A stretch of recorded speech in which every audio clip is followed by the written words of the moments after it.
This week on The Grit Crusade was getting rid of your stuff and being able to look at each piece and each item and go, does this bring me joy? Is it useful to me? Or should you say, this has served its time and it's now time to go? Hey, Grit Crusaders. My name is Brooke and I am your host here today on the Grit Crusade podcast. And welcome back if you're listening again.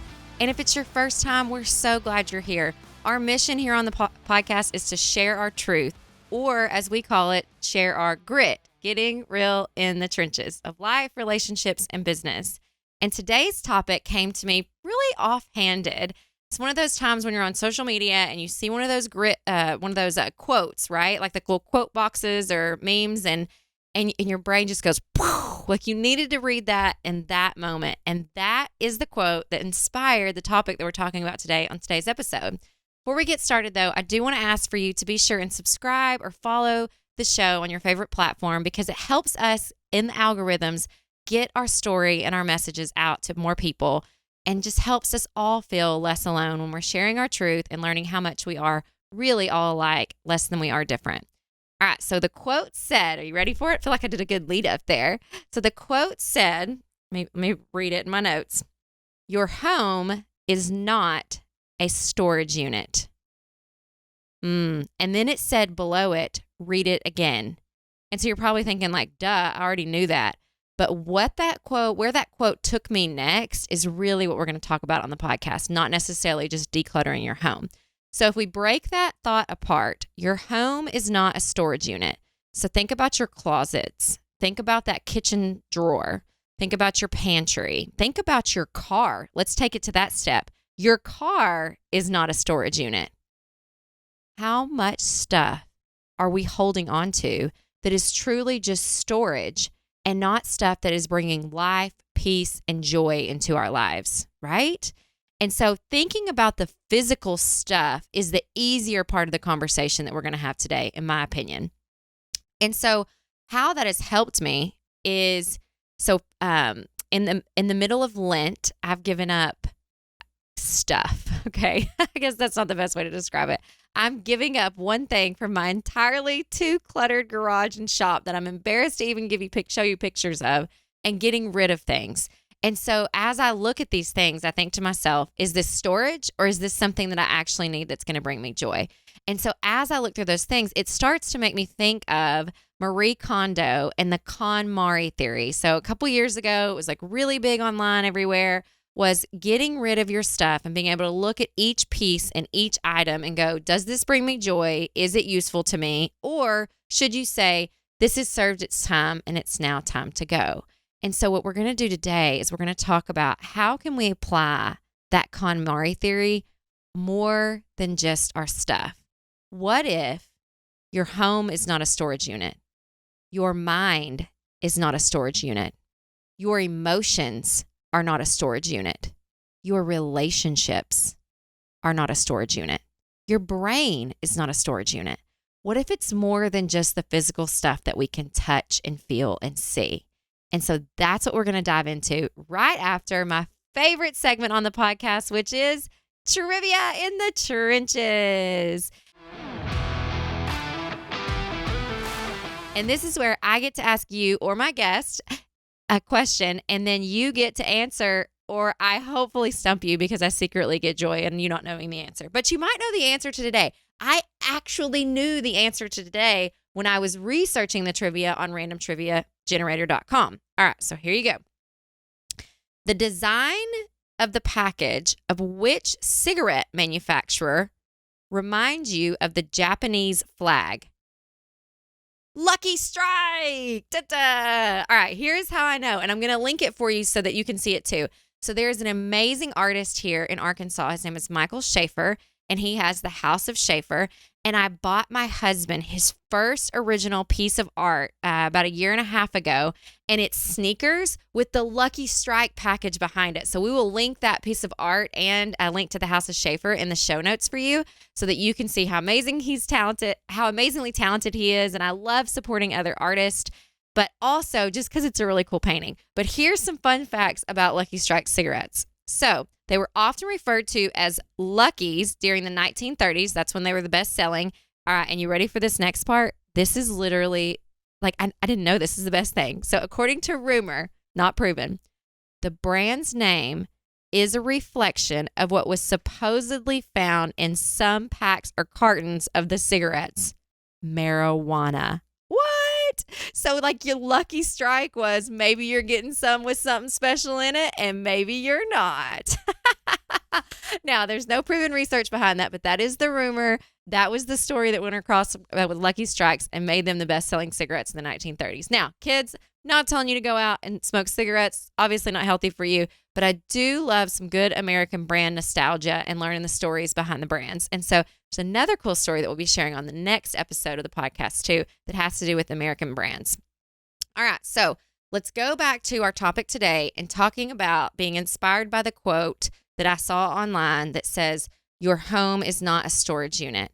And we're taking the concept that Marie Kondo gives us. And her quote is like one of her like foundational quotes of her whole theory and the book that she has about tidying and cleaning, which we'll link in the show notes for you too, and is a truly life-changing book and method. But her foundational quote is, "Life truly begins only after you have put your house in order." I'll say that one more time. Life truly begins only after you have put your house in order.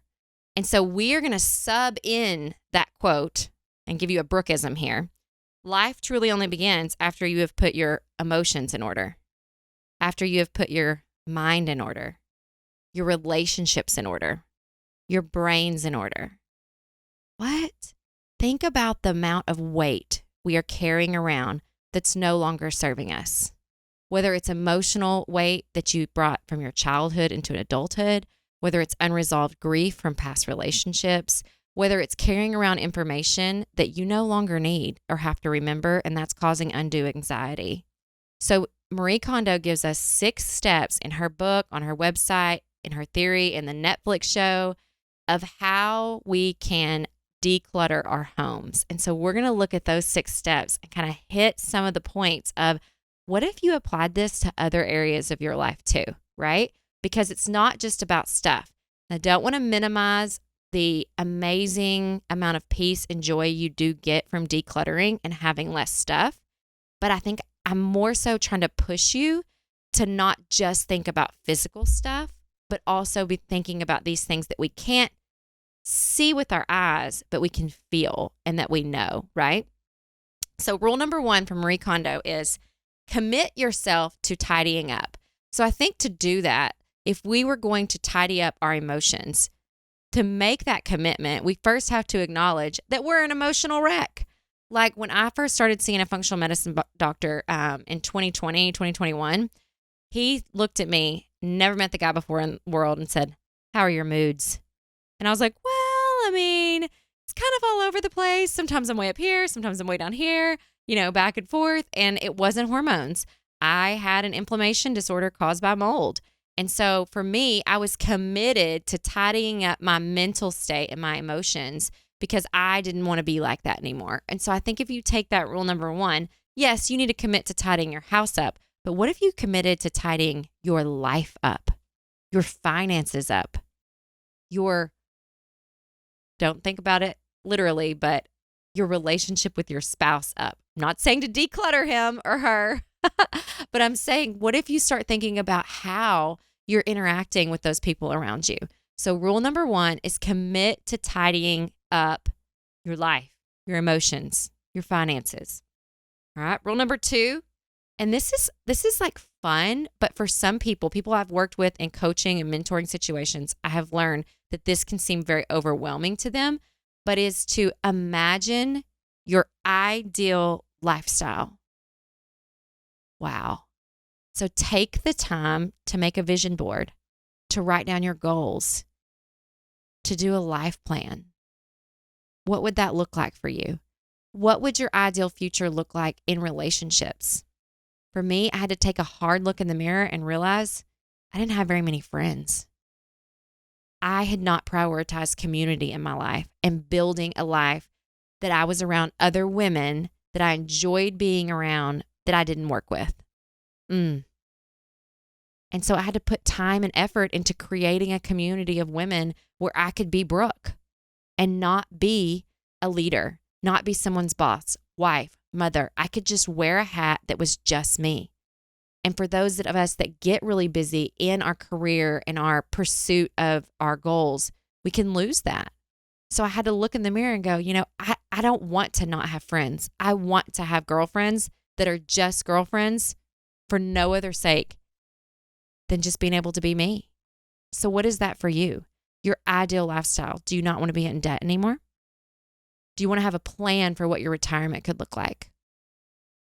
Do you want to finally face the facts that you have been grieving the loss of a family member for years and you no longer need to be ashamed that you're still sad? That there are resources and tools and support groups out there that can help you? Maybe that's what imagining your ideal lifestyle is like, because it's more than just decluttering our homes. It's decluttering our life. Okay, rule number 3 from Marie Kondo. Finish discarding first. Oh, y'all, when I read this, it took me straight back to my divorce podcast. I did.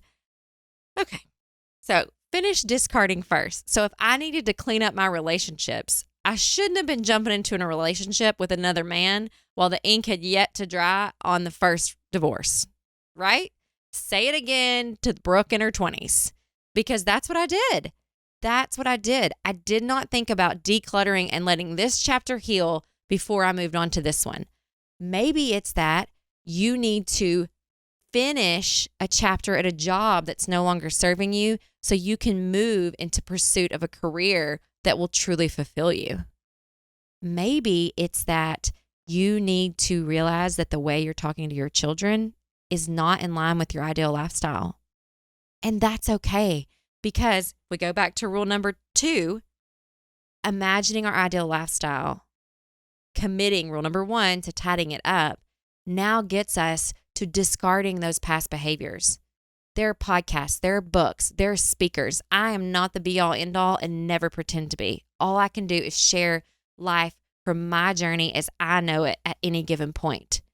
But once you realize you're not at a point you want to be at anymore, reach out, even if it's digitally or virtually, and find people to help you. What do I do if I don't yell at my kid? My 6-year-old looked at me last week and said, I don't like it when you yell at me. And I'm not a yeller. I typically am not a yeller. But it was the 5th time I told him to get in the bath. And I asked him, and get ready for a laugh on this one. I asked him, so what would you say I should do if I continue to ask you to do something and you don't do it? My next step is to raise my voice so that you'll listen. And he said, you could try saying please. And meant it, y'all. He wasn't being disrespectful. He wasn't being rude. It was his little 6-year-old voice repeating back what his mother says to him all the time. You need to use your manners. You need to say please. So we have to finish discarding the old before we can bring in the new, and before we can also experience the peace and joy, because sometimes we may end a relationship and may not replace it. What if you are no longer in a romantic relationship and you never have another one again? There's peace, there's quiet, there's stillness in that. And that's okay too. But we have to come to terms with discarding what was. All right, rule number 4. And this one was kind of hard to relate to like our whole lives, but I think if you'll follow my train of thought, you'll get there with me. So Marie Kondo's rule number 4 is, and I want you to think about like ballpoint pens when I say this, tidy by category, not location. So if we're decluttering in our life, like actual physical things, and we're talking about ballpoint pens, she wants us to pile up all the ballpoint pens that we own, put them in one pile on the floor, and then go through them. Not look at the pens in the kitchen, then look at the pens in the office, and then look at the pens over here. She wants us to put them all together and then declutter them, okay? So how does this apply to our life if we're talking about more than stuff? I'm going to use the example of grief, okay? So when I went through grief recovery therapy and I sat there with my therapist, she didn't talk to me just about my mother dying. We talked about all the experiences of grief and loss I'd had in my life.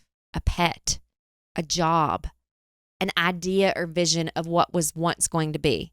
Did you envision that you would be growing old and gray with someone that's no longer part of your life? That's grief. You have to grieve that loss.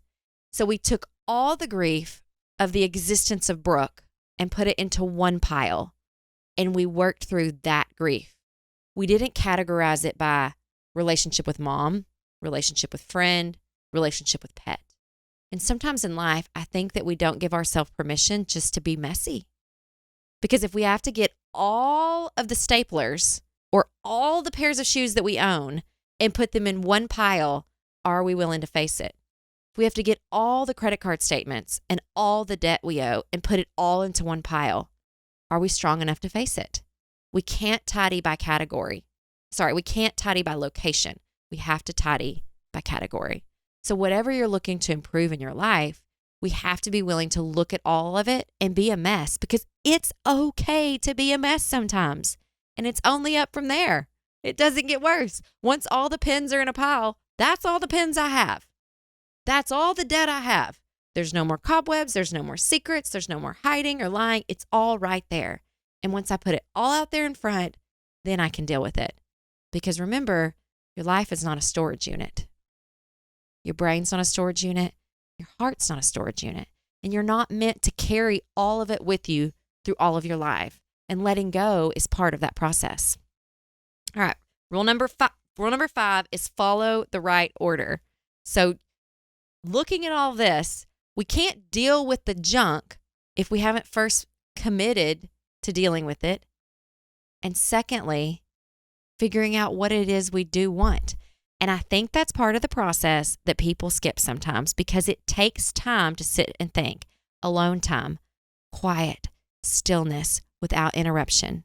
What do you want to be doing in 10 years from now? You can't do it while you're trying to balance your bank statement, catch up on your latest Netflix show, check on social media, and answer all the phone calls and emails you missed yesterday. You have to sit. You have to be still. And we as Americans get uncomfortable with still. We feel like we should be doing something all the time, and it is such a lie, because the greatest thoughts, the greatest visions, and the greatest steps in the right direction come from reflecting and figuring out what it is we actually want. So don't skip that step. And if you need resources and tools on how to, envision your ideal lifestyle, I cannot recommend for you enough the Life Focus tool from Michael Hyatt. Okay, we will link that in the show notes for you. There's also a book that he wrote called Living Forward. The Life Focus is like step 2 of the book. So if you like to read, go with the book. But if you like more of a gamified, easy, fun activity, definitely go with the Life Focus tool. So much fun. Pinterest. Pinterest is huge for goal setting, vision boards. Depends on kind of how your brain works. Are you more creative? Or are you more methodical and logical? But figuring out what do you want. Don't skip that step. I think Marie Kondo was very intentional in making that one of the rules was don't go out of order. And lastly, ask yourself if it sparks joy. So many times we get stuck in the fear and the what if. What if I take time to go to a therapist and deal with this? What's the envisioned future? A healthier, more confident, more proud version of yourself. You know what? That is worth it. You are worth it. You are worth realizing that your life is not a storage unit. Until next time. Thanks for listening to the Grit Crusade. I'm Brooke Plack. Join me again next week on your favorite podcast platform or on YouTube. This podcast is produced by ClintonCreative.com.